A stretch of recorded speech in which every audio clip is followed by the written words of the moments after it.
ಇಲ್ಲಿ ಈ ಇದು ನಮ್ಮ ತೇರುಬೀದಿ ಗ್ರಾಮದ 2 ಎಕರೆ ಜಾಗದಲ್ಲಿ ನಾವು ಜನಧಾನ್ಯ ಮತ್ತು ಗ್ರೀನ್ ಪ್ರತಿಷ್ಠಾನದ ಪರವಾಗಿ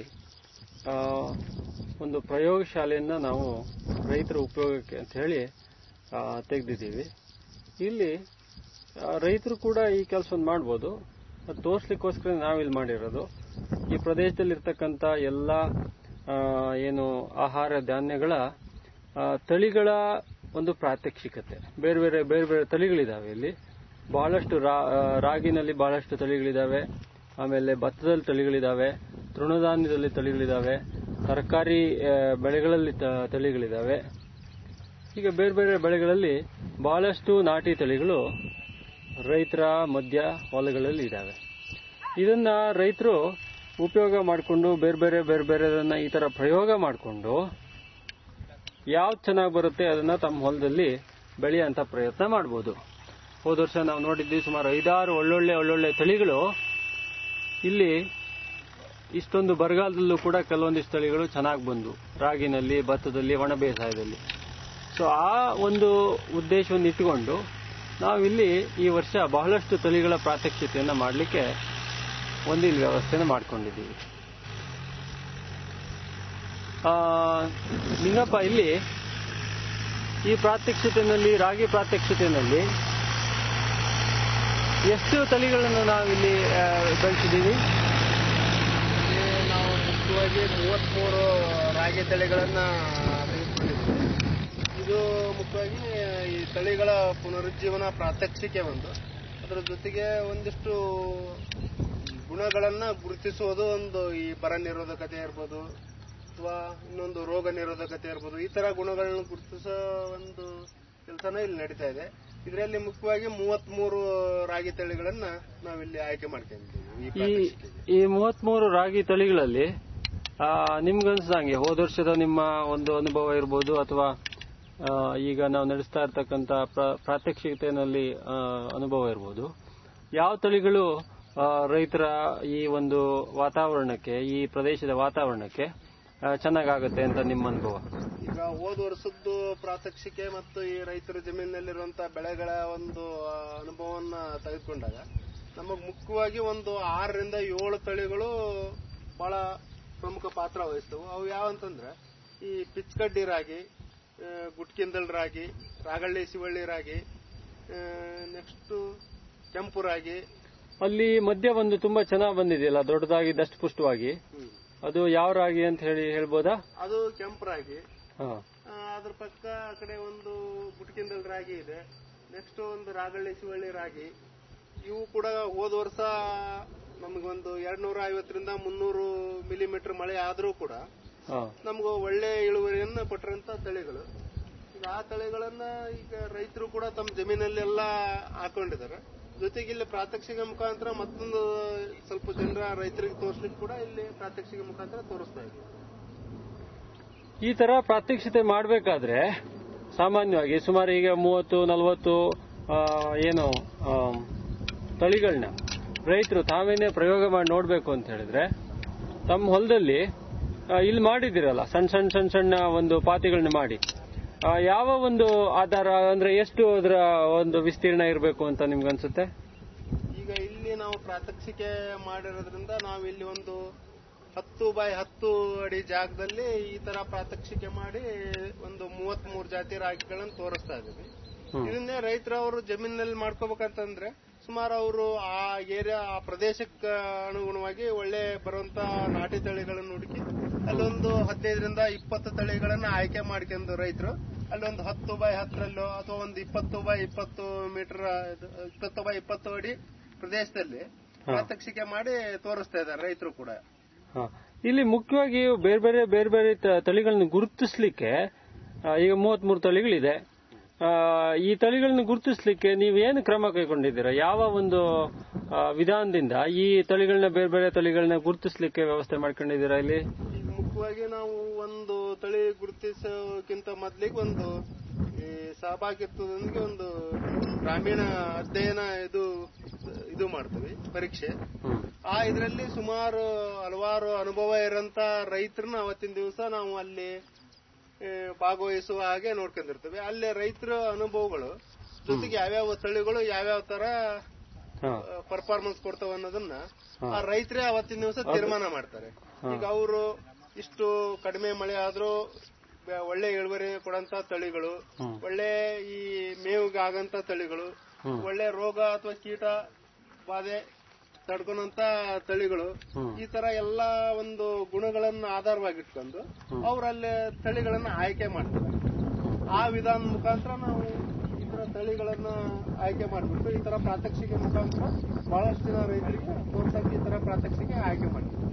ಅದು ಸರಿ. ಇಲ್ಲೇ 33 ತಳಿಗಳನ್ನ ಬೇರೆ ಬೇರೆ ತಳಿಗಳನ್ನ ಏನು ತುಲನೆ ಮಾಡ್ಲಿಕ್ಕೆ ಅಥವಾ ಗುರುತಿಸ್ಲಿಕ್ಕೆ ಇಲ್ಲೊಂದು ಕ್ರಮ ಕೈಗೊಂಡಿದ್ದೀರಲ್ಲ, ಲೇಬಲ್ ಹಾಕ್ತಕ್ಕಂಥದ್ದು ಇರ್ಬೋದು ಅಥವಾ ಒಂದೊಂದು ಪಾತಿಗೂ ಮತ್ತೊಂದು ಪಾತಿಗೂ ವ್ಯತ್ಯಾಸ ಮಾಡ್ಲಿಕ್ಕೆ ಅಥವಾ ಗುರುತಿಸ್ಲಿಕ್ಕೆ ಮಾಡಿರ್ತಕ್ಕಂಥ ವಿಧಾನ ಇರ್ಬೋದು, ಅದನ್ನೊಂದು ಸ್ವಲ್ಪ ಹೇಳಿ.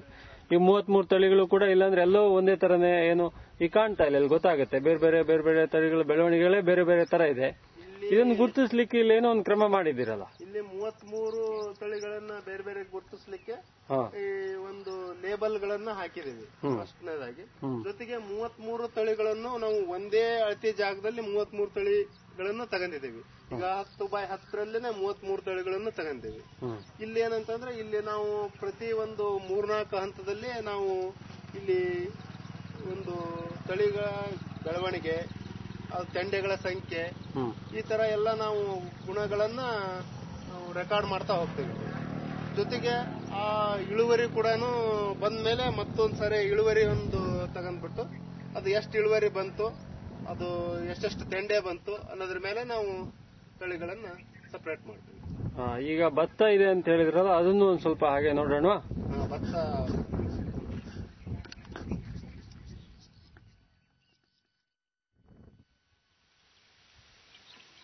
ಇಲ್ಲಿ ಕಾಣ್ತಾ ಇರ್ತಕ್ಕಂಥದ್ದು ಯಾವ ಬೆಳೆಗಳು ಮತ್ತೆ ಎಷ್ಟು ತಳಿ, ಇದನ್ನೊಂದು ಸ್ವಲ್ಪ ವಿವರಿಸ್ತೀರಾ? ಇಲ್ಲಿ ಭತ್ತದ ಒಂದು ಪ್ರಾತ್ಯಕ್ಷಿಕೆ ಇದು. ಇಲ್ಲಿ ನಾವು ಒಣಭೂಮಿ ಭತ್ತ ಮತ್ತು ನೀರಾವರಿ ಭತ್ತ ಅಂತಂದು 2 ಜಾತಿ ಭತ್ತಗಳನ್ನ ಇಲ್ಲಿ ಆಯ್ಕೆ ಮಾಡ್ತಿದ್ದೀವಿ. ಒಣಭೂಮಿ ಭತ್ತದಲ್ಲಿ ನಾವು ಒಂದು 11 ತಳಿಗಳನ್ನು ಹಾಕಿದ್ದೀವಿ. ಜೊತೆಗೆ ನೀರಾವರಿ ಭತ್ತದಲ್ಲಿ 19 ತಳಿಗಳು, ಒಟ್ಟು 30 ತಳಿಗಳನ್ನ ಇಲ್ಲಿ ನಾವು ಪ್ರಾತ್ಯಕ್ಷಿಕೆ ಮುಖಾಂತರ ತೋರಿಸ್ತಾ ಇದ್ದೇವೆ. ಈ ಇದರಲ್ಲಿ ಕೂಡ ನಾವು ಈ ಸಹಭಾಗಿತ್ವ ತಳಿ ಆಯ್ಕೆ ಮುಖಾಂತರ ಈ ಒಂದು 30 ತಳಿಗಳನ್ನ ಆಯ್ಕೆ ಮಾಡ್ಕೊಂಡ್ಬಿಟ್ಟು ಇಲ್ಲಿ ಬೇರೆ ಒಂದು ಲೇಬಲ್ಗಳನ್ನು ಹಾಕಿ ಆ ತಳಿಗಳ ಒಂದು ಗುಣಗಳನ್ನ ದಾಖಲಾತಿ ಮಾಡೋದ್ರ ಮುಖಾಂತರ ಇಲ್ಲಿಯೂ ಕೂಡ ನಾವು ಆ ಒಂದು ತಳಿ ಎಷ್ಟು ಇಳುವರಿ ಕೊಡುತ್ತೆ ಅನ್ನೋದು ಅಥವಾ ಎಷ್ಟು ಒಂದು ರೋಗ ನಿರೋಧಕ ಮತ್ತು ಬರ ನಿರೋಧಕ ಶಕ್ತಿ ಹೊಂದಿದೆ ಅನ್ನೋದನ್ನ ದಾಖಲಾತಿ ಮಾಡಿ ಕೊನೆಗೆ ಅದರ ಇಳುವರಿಯೊಂದಿಗೆ ಕಂಪೇರ್ ಮಾಡಿಬಿಟ್ಟು ಆಮೇಲೆ ನಾವು ಆ ತಳಿಯನ್ನ ಬೇರೆ ಕಡೆ ನಾವು ರೈತರಿಗೆ ಹಂಚಲಿಕ್ಕೆ ಅಥವಾ ಇದು ಮಾಡ್ಲಿಕ್ಕೆ ಇಲ್ಲಿ ಕೂಡ ಒಂದು ಪ್ರಾತ್ಯಕ್ಷಿಕೆ ಮುಖಾಂತರ ಮಾಡಿ ತೋರಿಸ್ತಾ ಇದ್ದೀವಿ.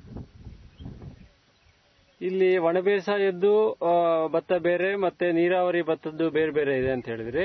ಒಣ ಬೇಸಾಯದ್ದು ಎಷ್ಟು ಭತ್ತ ಇದೆ ಇಲ್ಲಿ? ಒಣ ಬೇಸಾಯದ್ರಲ್ಲಿ 11 ಭತ್ತ ಇದೆ. ಅದರಲ್ಲಿ ಮುಖ್ಯವಾಗಿ ಒಂದು ಕಳೆದ ವರ್ಷದ ಅನುಭವದ ಪ್ರಕಾರ ನಮಗೆ ಕಡಿಮೆ ಮಳೆ ಆದ್ರೂ ಕೂಡ ಒಂದು ಅಂತ ಪರಿಸ್ಥಿತಿಯಲ್ಲೂ ಕೂಡ ಉತ್ತಮ ಇಳುವರಿ ಕೊಟ್ಟಂತ ಒಂದು 11 ತಳಿಗಳು. ಅದರಲ್ಲಿ ಮುಖ್ಯವಾಗಿ ಒಂದು ಕೆಂಪು ಮುಂಡ್ಗ, ಈ ದೊಡ್ಡ ಬೈರ್ ನೆಲ್ಲು, ಕರಿ ಮುಂಡ್ಗ, ಈ ಬಿಳಿ ನೆಲ್ಲು, ಈ ತರ ಒಂದು ಒಳ್ಳೆ ಇಳುವರಿ ಕೊಡಂತ ತಳಿಗಳನ್ನ ಆಯ್ಕೆ ಮಾಡ್ಕೊಂಡು ಒಣಭೂಮಿಗೆ ಆಯ್ಕೆ ಮಾಡ್ಕೊಂಡಿದ್ವಿ.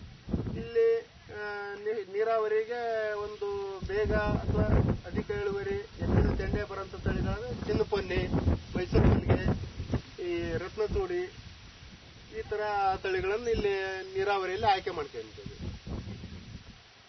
ಇದನ್ನ ಕೊನೆಯವರೆಗೂ ಕೂಡ ಬೇರೆ ಯಾವ ವಿಷಯಗಳ ಮೇಲೆ ಅಭ್ಯಾಸ ಮಾಡಿ ಸಾಮಾನ್ಯ ಈ ತರ ತಳಿಯನ್ನ ಪ್ರಾತ್ಯಕ್ಷಿತೆ ಮಾಡಿ ಪ್ರಯೋಗ ಮಾಡ್ಬೇಕಾದ್ರೆ ಈಗ ಹೇಳ್ದಂಗೆ ಯಾವ ಪ್ರಮುಖ ಅಂಶಗಳನ್ನ ನಾವು ಇಲ್ಲಿ ಅಭ್ಯಾಸ ಮಾಡಬಹುದು ಅಂತ ಅನ್ಸುತ್ತೆ ರೈತರಿಗೆ ಉಪಯೋಗ? ಹಾಗೆ ಇಲ್ಲೇ ನಮಗೆ ರೈತರಿಗೆ ಅನುಕೂಲ ಆಗಂತ ಪ್ರಮುಖ ಅಂಶಗಳು ಅಂತಂದ್ರೆ ನಮಗೆ ಮುಖ್ಯವಾಗಿ ಈ ಬರ ನಿರೋಧಕತೆ, ಜೊತೆಗೆ ನಮಗೆ ಬೆಳೆಯ ಅವಧಿ ಎಷ್ಟು ಅವಧಿಯಲ್ಲಿ ನಾವು ಬೆಳೆಯನ್ನು ತಗೋಬಹುದು.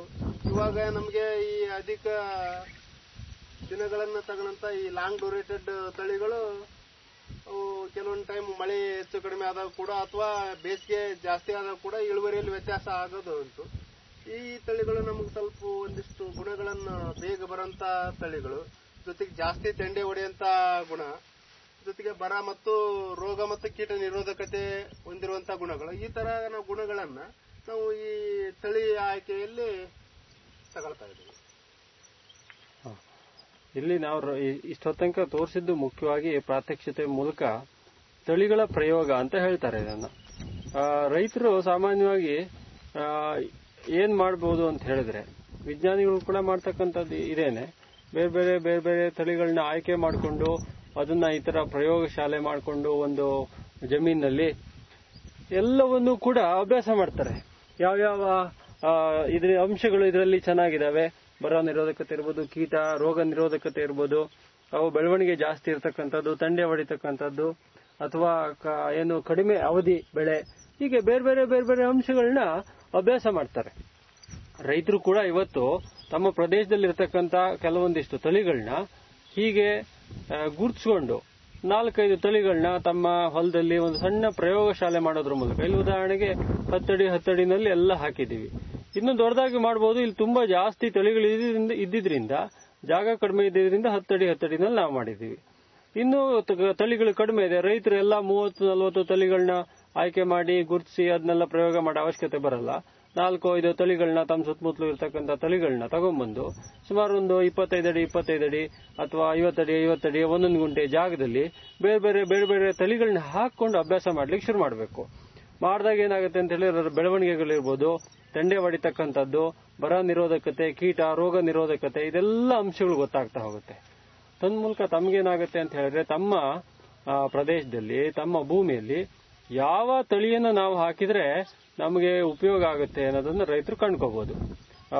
ಅದಕ್ಕೆ ಇಷ್ಟೇ ಅಲ್ಲ, ಈಗ ಹೇಳಿದ ಅಂಶಗಳು, ಉದಾಹರಣೆಗೆ ಅಡಿಗೆ ಮಾಡ್ತಕ್ಕಂಥ ಸಮಯದಲ್ಲಿ ಅಕ್ಕಿಯನ್ನು ತಗೊಳ್ಳಿ, ಕೆಲವೊಂದಿಷ್ಟು ಅಂಟಂಟಾಗುತ್ತೆ, ಕೆಲವೊಂದಿಷ್ಟು ಚೆನ್ನಾಗಿ ರುಚಿ ಇರುತ್ತೆ, ಕೆಲವೊಂದಿಷ್ಟು ಚೆನ್ನಾಗಿ ಒದಗುತ್ತೆ. ರಾಗಿನಲ್ಲೂ ಅಷ್ಟೇ ಮುದ್ದೆ ಮಾಡ್ಲಿಕ್ಕೆ ಚೆನ್ನಾಗಾಗುತ್ತೆ, ಕೆಲವೊಂದಿಷ್ಟು ರೊಟ್ಟಿ ಮಾಡ್ಲಿಕ್ಕೆ ಚೆನ್ನಾಗಾಗುತ್ತೆ. ಹೀಗೆ ಬೇಕಾದಷ್ಟು ಅಂಶಗಳು ರೈತರಿಗೂ ಕೂಡ ಅವ್ರದೇ ಆದ ಅಂಶಗಳಿರುತ್ತೆ. ಇದನ್ನೆಲ್ಲ ಇಟ್ಕೊಂಡು ಅವರು ಅಭ್ಯಾಸ ಮಾಡಿ ತಮಗೆ ಯಾವುದು ಒಳ್ಳೆ ತಳಿ ಆಗುತ್ತೋ ಅದನ್ನ ಉಪಯೋಗ ಮಾಡ್ತಾ ಹೋದ್ರೆ ಏನಾಗುತ್ತೆ ಅಂತ ಹೇಳಿದ್ರೆ ತಮ್ಮ ಪ್ರದೇಶಕ್ಕೆ ಅನುಗುಣವಾಗ್ತಕ್ಕಂಥ ತಳಿಯನ್ನು ತಾವು ಬೆಳಿಲಿಕ್ಕೆ ಅನುಕೂಲ ಆಗುತ್ತೆ. ಇದು ಸುಸ್ಥಿರ ಮತ್ತೆ ಸಾವಯವ ಕೃಷಿನಲ್ಲಿ ಒಂದು ಪ್ರಮುಖವಾದ ಅಂಶ. ಯಾಕೆ ಅಂತ ಹೇಳಿದ್ರೆ ಎಲ್ಲೋ ಮಾಡಿರ್ತಕ್ಕಂಥ ತಳಿಗಳನ್ನ ತಗೊಬಂದು ನಾವಿಲ್ಲಿ ಹಾಕಿ ಅದಕ್ಕೆ ಬೇಕಾದಂತ ಒಂದು ವಾತಾವರಣವನ್ನು ನಾವು ಸೃಷ್ಟಿ ಮಾಡ್ಲಿಕ್ಕೆ ಸಾಧ್ಯವಿಲ್ಲ. ಇಲ್ಲೇ ಪ್ರಾದೇಶಿಕವಾಗಿ ಬೆಳೆದು ಎಷ್ಟೋ ವರ್ಷಗಳಿಂದ ಇದ್ದಿರ್ತಕ್ಕಂಥ ತಳಿಗಳನ್ನ ಸಣ್ಣ ಪುಟ್ಟ ಪ್ರಯೋಗ ಮಾಡೋದ್ರ ಮೂಲಕ ನಾವು ಅದನ್ನ ಗಣನೆಗೆ ತಗೊಂಡು ಇದು ನಮ್ಮ ಪ್ರದೇಶಕ್ಕೆ ಸರಿಯಾಗುತ್ತೆ, ನಮ್ಮ ಭೂಮಿ ಸರಿಯಾಗುತ್ತೆ ಅಂದಾಗ ನಾವು ಬಹಳ ಸುಸ್ಥಿರ ಕೃಷಿಯನ್ನ ಬಹಳ ಸುಲಭವಾಗಿ ತಳಿಗಳ ಮೂಲಕ ಮಾಡಬಹುದು.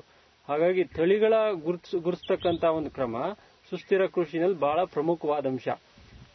ಸರಿಯಾಗಿ ತಮ್ಮ ಪ್ರದೇಶಕ್ಕೆ, ತಮ್ಮ ಭೂಮಿಗೆ, ತಮ್ಮ ನೀರಿಗೆ ಅನುಗುಣವಾಗ್ತಕ್ಕಂಥ ತಳಿಗಳನ್ನ ಹಾಕಿದ್ರೆ ಮಾತ್ರ ಅಲ್ಲಿ ಕೃಷಿ ಚೆನ್ನಾಗಾಗತ್ತೆ.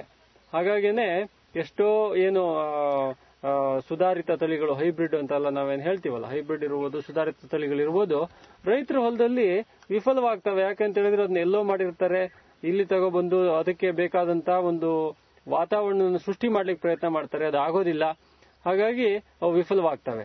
ಆದ್ರೆ ಇಂಥ ತಳಿಗಳನ್ನ, ಪ್ರಾದೇಶಿಕವಾಗಿರ್ತಕ್ಕಂಥ ತಳಿಗಳನ್ನೇ ನಾವು ಗುರುತಿಸಿಕೊಂಡು ಅದನ್ನೇ ಪ್ರಯೋಗ ಮಾಡಿ ನಮ್ಮ ಭೂಮಿಲಿ ಯಾವ್ದು ಬರುತ್ತೆ ಅಂತ ನೋಡಿದಾಗ ನಮಗೆ ನಮ್ಮ ಪ್ರದೇಶಕ್ಕೆ, ನಮ್ಮ ವಾತಾವರಣಕ್ಕೆ ಅನುಗುಣವಾಗ್ತಕ್ಕಂಥ ತಳಿಗಳು ಯಾವುದು ಅಂತ ಗೊತ್ತಾಗುತ್ತೆ. ಹಾಗಾಗಿ ಕೃಷಿ ಬಹಳ ಸುಲಭ ಆಗುತ್ತೆ. ತಳಿ ಗುರುತಿಸಿ ತಳಿಗಳ ಒಂದು ಅಭಿವೃದ್ಧಿ ಪಡಿಸ್ತಕ್ಕಂಥದ್ದು, ಈ ತರ ತಮ್ಮ ಪ್ರದೇಶಕ್ಕೆ ಅನುಗುಣವಾಗ್ತಕ್ಕಂಥ ತಳಿಗಳನ್ನ ಬೆಳೀತಕ್ಕಂಥದ್ದು ಈ ಸುಸ್ಥಿರ ಕೃಷಿಯ ಒಂದು ಪ್ರಮುಖವಾದ ಅಂಶ. ಇದನ್ನ ರೈತರು ಕೂಡ ತಮ್ಮ ಸಣ್ಣ ಪುಟ್ಟ ಪ್ರಯೋಗಗಳನ್ನ ಮಾಡೋದ್ರ ಮೂಲಕ ಕಂಡ್ಕೋಬಹುದು ಅಂತ ತಿಳಿಸ್ಲಿಕ್ಕೆ ಪ್ರಯತ್ನ ಪಡ್ತಾ ಇದ್ದೇನೆ.